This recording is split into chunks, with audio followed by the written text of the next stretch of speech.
தேன்கனிக்கோட்டையில் ஹஸ்ரத் யாராப் தர்கா தமிழ்நாடு வாக்ஃபு வாரிய சார்பில் சந்தன ஊர்வலம் கொடியேற்று விழா.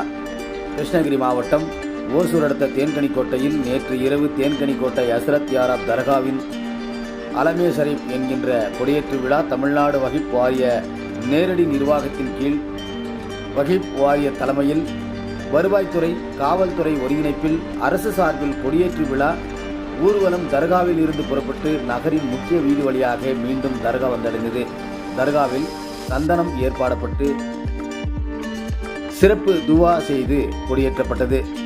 பக்தர்கள் அனைவருக்கும் அன்னதானம் இனிப்பு பிரசாதம் வழங்கப்பட்டது.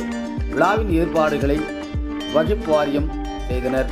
காவல்துறை பாதுகாப்பு தேன்கனிக்கோட்டை காவல்துறை கண்காணிப்பாளர் சாந்தி அவர்கள் தலைமையில் காவல்துறையினர் பாதுகாப்பு வழங்கப்பட்டது மற்றும் காவல் ஆய்வாளர் தவமணி, காவல் உதவி ஆய்வாளர் பட்டு, ஜெயா, கணேஷ், வட்டாட்சியர் பரிமேலழகன், வருவாய்த்துறையினர், அரசு அதிகாரிகள் ஆகியோர் விழாவில் மிக சிறப்பாக சிறப்பித்தனர் என்பது குறிப்பிடத்தக்கது. செய்தியாளர் சிவபிரகாஷ்.